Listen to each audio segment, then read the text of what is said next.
We're talking with Jason Cozens, the CEO of Glint Pay today, which is a debit card that pays for things in gold, which is just, it's fascinating. I've been thinking about you a lot lately with the inflation, because I know we've talked about inflation and how, and especially with crypto and the collapse that we've seen. And explain to me what the problem is in our economy right now and how gold is interrelated to Yeah, that. sure. Well, I mean, obviously we've got inflation now in the US at 8.5%, and for some people it's even higher. If you're in New York, if you're in LA, it's higher for you. In the UK, it's 8.3%.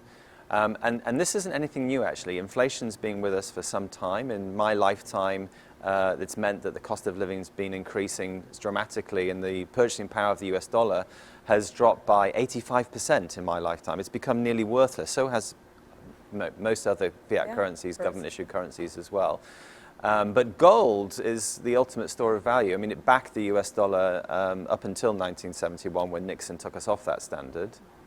And the only problem with gold, though, is that you couldn't use it to make normal purchases, and that's what Glint has done. It's given everybody out there a real alternative. We've enabled physical gold as everyday money. Mm-hmm. Well, what's so cool about it is that you can pay with actual gold, but this is a real economic thing too, because it will hold its value, you believe, versus anything else out there. Yeah, US absolutely. dollar. And these problems, which you kind of mentioned before, we've got, there's more than just inflation now. We have the stock market collapsing, cryptocurrency bubble deflating. We have, it seems really that we're not going to be able to avoid a recession. We've got war with Russia. All of these things create huge uncertainty and difficulties for people across the country.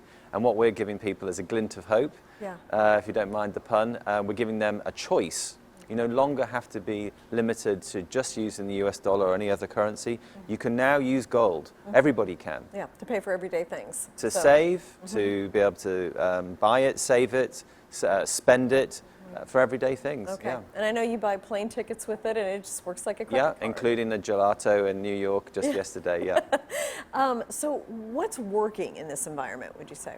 Well, I think the only two things left standing at the moment are the US dollar and gold. And in a basket of currencies, gold is up in other baskets of currencies. But even against gold, we all know, against the US dollar, we know that gold will ultimately win the race. That's what history shows us, is that, for instance, in my lifetime, rather than losing its purchasing power, gold's purchasing power has increased by over 500%. And that was before, we did that calculation before all of these big changes over the last 2 years. I mean, the US have printed, out of all US dollars in existence, 20% of them were printed during the pandemic. So there's a lot of built up pressures for more inflation in the system. I think that even still to come. Causes me to be surprised that the dollar is doing so well. Well, I mean, I think around the world there's a flight to safety. Where do you go? And the dollar is seen as that flight, is that safe haven.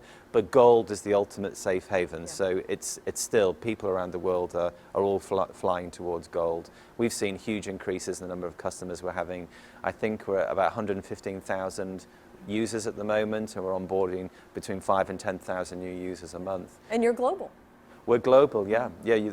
People are opening an account in up to 200 countries around the world, and we're issuing our card in the UK, in the US, and we did issue it in Europe until Brexit, but we're about to become regulated in Europe again and start issuing again in Europe too.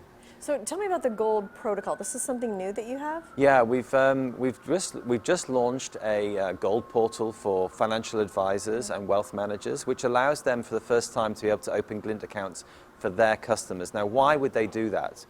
Well, it allows these wealth managers, discretionary wealth managers, to be able to buy allocated gold for their customers. Up until now, they tend to buy ETFs, which are funds that sometimes are backed by gold, or unallocated gold. And in both those situations, there's liability involved or credit involved. With Glint, you're buying real allocated gold that's in the vault in Switzerland. And so by allowing wealth managers and discretionary fund managers and advisors to be able to open Glint accounts for their clients, to be able to manage those accounts for them, then they can buy this real allocated gold.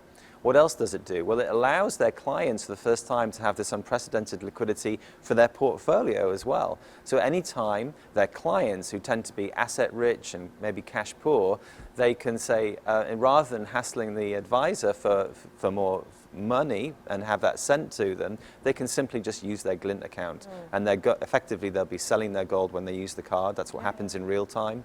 They'll be able to spend their bit of their portfolio, and the portfolio manager will go through their normal routine of rebalancing their portfolio whenever they do that. But they don't have the administrative hurdle or headache of dealing with selling and getting funds across to the client. So this the makes gold more liquid. It does. It brings Glint now not just to a consumer-facing retail product, but now to the wealth management world as well. Interesting. Well, these are going to be very interesting times for gold. Yes. I think so in the years ahead. Thank you so much, Jason. Thank you.